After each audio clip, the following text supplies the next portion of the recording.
ताकतवर बनाने के लिए उसे स्वायत्तता और कई वित्तीय अधिकार दे दिए। सरकार के इस फैसले के बाद अब यमुना की सफाई और पेयजल आपूर्ति जैसे काम तेजी से होंगे, क्योंकि अधिकारियों को छोटे छोटे कामों के लिए सरकार से अनुमति लेने की जरूरत अब नहीं होगी। कालिंदी कुंज घाट से हमारी सहयोगी की खास रिपोर्ट देखिए आप।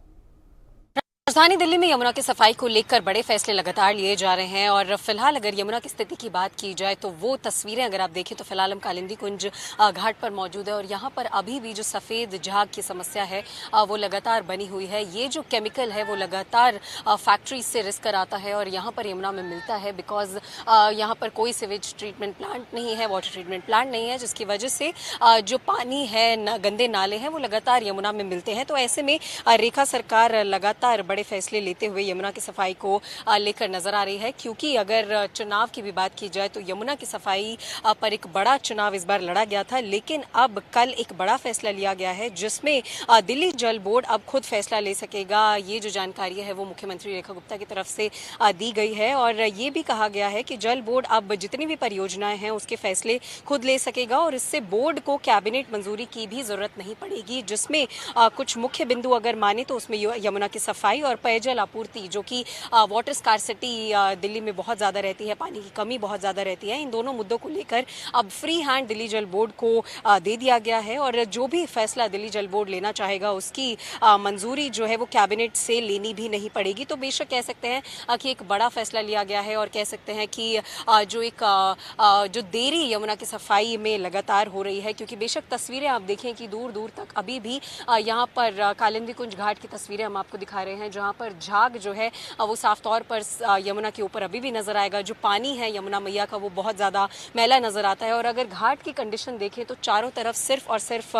गंदगी नजर आती है, चाहे वो प्लास्टिक पॉलिथीन्स हो, पूजा की सामग्री हो, सभी जो कूड़ा करकट है वो सभी यमुना के घाटों पर अभी भी नजर आ रहा है। तो बेशक एक बड़ी रणनीति बनाने की जरूरत है, क्योंकि जिस तरीके से वादा किया गया है कि 3 से 3.5 साल में जो डिफरेंस है वो दिखने लगेगा, तो उसके चलते ये जो फैसले हैं वो लगातार लिए जा रहे हैं और अब जल बोर्ड को जो ये बड़ी जिम्मेदारी है कह सकते हैं कि वो दे दी गई है कि जल बोर्ड जो भी डिसीजन लेना चाहता है वो ले सकता है। इसके लिए एक बजट भी बताया गया है जिसमें जानकारी दी गई है कि 50 करोड़ तक की जो परियोजनाएं हैं उसको दिल्ली जल बोर्ड जो है खुद से पास कर सकता है और खुद से लागू भी कर सकता है। तो बेशक एक बड़ी पावर दिल्ली जल बोर्ड को दी गई है और जवाबदेही भी जो है वो दिल्ली जल बोर्ड की ही रहेगी, क्योंकि कल इस फैसला आने के बाद अब लगातार चाहे वो यमुना की सफाई हो या फिर पानी की आपूर्ति हो, इसको लेकर दिल्ली जल बोर्ड पूरी तरीके से रिस्पॉन्सिबल रहेगा, जवाबदेही दिल्ली जल बोर्ड की ही रहेगी। लेकिन अगर तस्वीरें देखें तो जल बोर्ड के लिए एक बहुत बड़ा जो ये चैलेंज है वो नजर आएगा, क्योंकि यमुना की तस्वीरें अभी देखें और पूरे घाट की अगर दूर दूर तक भी तस्वीरें देखें तो देखिए किस तरीके से यहाँ पर लोग जो हैं वो अभी भी आते हैं, अपनी धार्मिक आस्थाओं के चलते आते हैं और जो पूजा की सामग्रियाँ हैं वो घाटों पर ही छोड़ जाते हैं। तो ऐसे में लगातार जो गंदगी है वो अभी भी यमुना के घाटों पर बनी हुई है। लेकिन इस फैसले की अगर बात की जाए तो ये बताया गया है कि अब जल बोर्ड जो है खुद 50 करोड़ तक की परियोजनाओं को मंजूरी देगा, लागू भी करेगा और इसके लिए कैबिनेट की मंजूरी की जरूरत नहीं पड़ेगी। तो बेशक एक बड़ी जिम्मेदारी जल बोर्ड के पास है और इसी तरह जो जल बोर्ड के अध्यक्ष है वो 50 करोड़, CEO जो है वो 25 करोड़ और जो दूसरे अधिकारी हैं वो 5 करोड़ तक के वित्तीय अधिकार उन सभी को दे दिए गए हैं और इतना एलोकेशन जो है वो ये सभी अधिकारी चाहे वो यमुना की सफाई हो या फिर पानी की आपूर्ति हो उसको लेकर कर सकते हैं। तो ऐसे में ये माना जा रहा है, मुख्यमंत्री रेखा गुप्ता का भी ये कहना है कि जल्द से जल्द यमुना की सफाई जो दिल्ली सरकार की प्राथमिकता है उसको लेकर काम जारी है और अब दिल्ली जल बोर्ड के पास जो ये बड़ी जिम्मेदारी दे दी गई है उसके बाद जो फैसले हैं वो ताबड़तोड़ लिए जाएंगे, जो चेंजेस हैं ऑन ग्राउंड वो भी जल्द से जल्द नजर आने लगेंगे और देरी जो है वो कम होगी इस पूरे प्रोसेस में यमुना की सफाई में, क्योंकि लगातार इस पूरे फैसले में STP प्लांट्स बनाना, डीसिल्टिंग प्रोसेस को तेज करना, वाटर ट्रीटमेंट प्लांट्स बनाना, नालों की सफाई करना, इन सभी को लेकर बजट जो है वो दिल्ली जल बोर्ड को बता दिया गया है, दे दिया गया है। तो अब जल बोर्ड के पास ये पूरे फैसले लेने की ताकत है और जल्द से जल्द यमुना की सफाई का जो जिम्मा है वो फिलहाल दिल्ली जल बोर्ड को दे दिया गया है। कैमरा पर्सन अविनाश के साथ मैं मेहंदी गर्ग, इंडिया न्यूज़ दिल्ली। दिल्ली सरकार की तरफ से बड़े फैसले लिए गए हैं, जिसमें दिल्ली जल बोर्ड को बहुत सी जिम्मेदारियां फिलहाल सौंप दी गई है। कल मुख्यमंत्री रेखा गुप्ता ने बड़े ऐलान किए कि अब दिल्ली जल बोर्ड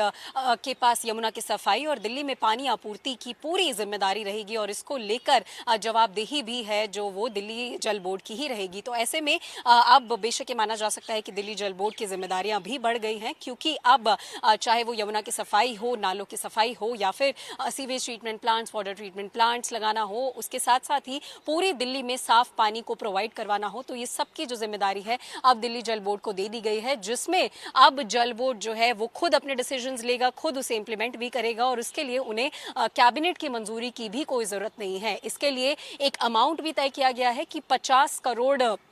की जो चीज़ें हैं, जो सैंक्शन है वो दिल्ली जल बोर्ड के जो हेड हैं, जो मंत्री हैं परवेश साहिब सिंह वर्मा, वो खुद करेंगे। 50 करोड़ का सैंक्शन वो कर सकते हैं। साथ ही साथ जल बोर्ड के जो सीईओ हैं उनके पास 25 करोड़ तक का जो प्रोजेक्ट्स हैं उसको सैंक्शन करने की पावर है और जो दूसरे आला अधिकारी हैं दूसरे डिपार्टमेंट्स के, उनके पास 5-5 करोड़ रुपए सैंक्शन करने की जो अधिकार हैं वो दे दिए गए हैं। इसे कह सकते हैं कि फाइनेंशियल तौर पर जल बोर्ड की जो पावर्स हैं उसे बढ़ाया गया है। तो कल ये बड़ा फैसला लिया गया है। अब ये भी माना जा रहा है कि दिल्ली जल बोर्ड जो है वो यमुना की सफाई को लेकर अपनी रणनीति बनाते हुए फिलहाल बैठकों का दौर शुरू कर चुका है, क्योंकि बेशक बहुत बड़ी जिम्मेदारी है और दिल्ली सरकार यानी कि रेखा सरकार का एक बड़ी प्राथमिकता रही है, एक बड़ा कह सकते हैं कि एक्शन प्लान यमुना की सफाई को लेकर रहा है। तो उसको लेकर अब दिल्ली जल बोर्ड को आगे काम करना होगा और इस फैसले के पीछे के कारण ये भी बताए जा रहे हैं कि जिस तरीके से काम में डिले होता था कि पहले ऑर्डर बनते थे, फिर लेटर बनते थे, फिर कैबिनेट की मंजूरी में जो है वो लेट हो जाती थी चीज़ें, तो उस डिले प्रोसेस को रोकने के लिए दिल्ली जल बोर्ड के पास सारी जिम्मेदारियां दे दी गई हैं। फैसले खुद लें, उनकी इम्प्लीमेंटेशन करवाएं और दिल्ली की जनता के लिए जो बेहतर से बेहतर काम होना चाहिए वो करें। तो ऐसे में ये जब जानकारियां कल मुख्यमंत्री रेखा गुप्ता ने दी, उसके बाद पिछली आम आदमी पार्टी सरकार पर भी उन्होंने शिकंजा कसा और कहा कि दिल्ली जल बोर्ड को पूरी तरीके से निरस्त कर दिया था। आम आदमी पार्टी सरकार ने सब पावर्स जल बोर्ड से छीन लिए थे और जो बोर्ड होना चाहिए, जो बोर्ड का महत्व है वो खत्म कर दिया था। लेकिन अब रेखा सरकार एक बार फिर से जल बोर्ड को जिंदा करेगी, वापस से उसे फिर से उसके जो पावर्स हैं, जो डिसीजन मेकिंग पावर्स हैं वो वापस देगी और अब दिल्ली जल बोर्ड के पास जो दिल्ली के मुख्य रीजंस हैं और जो दिल्ली के मुख्य कह सकते हैं कि दिक्कतें हैं, उनका जिम्मा आ चुका है और जवाबदेही भी अब दिल्ली जल बोर्ड की ही रहने वाली है। तो ऐसे में ये देखना दिलचस्प होगा कि किस तरीके से इन सभी समस्याओं से निपटने के लिए जल बोर्ड तैयारी करता है।